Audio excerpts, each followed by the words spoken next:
와튜브 이 시간은 일본 빈집 800만 채 이유를 살펴보겠습니다. 일본은 아무도 살지 않는 빈집이 800만 채를 넘었습니다. 이 상태로 간다면 20년 후에는 4분의 1은 빈집이 될 수 있습니다. 그럼 일본은 왜 이렇게 빈집이 느는 걸까요? 일본의 빈집 가장 큰 원인은 세계 최고 고령화 나라로 일본인 평균 수명은 남자는 81세, 여자는 87세로 전 세계에서 가장 수명이 긴 나라로 알려져 있습니다. 여기에 인구 감소는 10년 연속으로 감소 추세에 있습니다. 일본은 고령화로 골머리를 앓고 있는데요. 일본인 4명 중 1명은 노인으로 분류되는 초고령화 사회입니다. 쉽게 말해서 청년 2명이 노인 1명과 어린이 1명을 부양해야 하는 시대가 코앞에 있습니다. 이에 일본 정부에서는 공무원 정년을 60세에서 65세로 늘리는 방안을 추진 중입니다.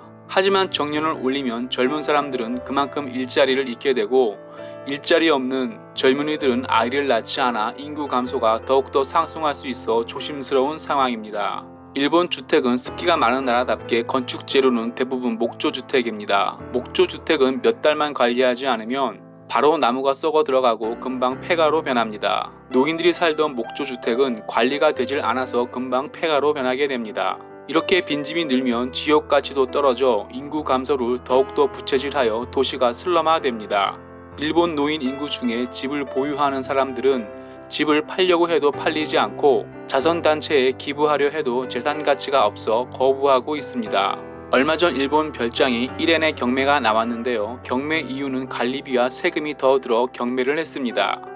이렇게 빈집이 늘자 빈집만 관리해주는 회사도 생겼습니다. 한국 돈으로 매월 10만원 정도 내면 빈집 거미줄 제거 정도의 서비스를 해주는 회사입니다.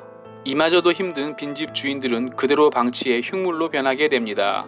일본 정부에서는 빈집이 늘자 빈집을 임대주택 또는 숙박시설로 탈바꿈하는 정책을 시행하고 있습니다.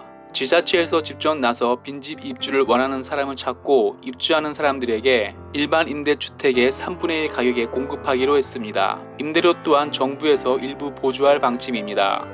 한국도 일본과 같이 곧 고령화 사회에 접어들게 됩니다. 2020년부터 인구 자연 감소 시작으로 2030년에는 남는 초등교사가 5만 4천 명을 넘을 것으로 예측됩니다.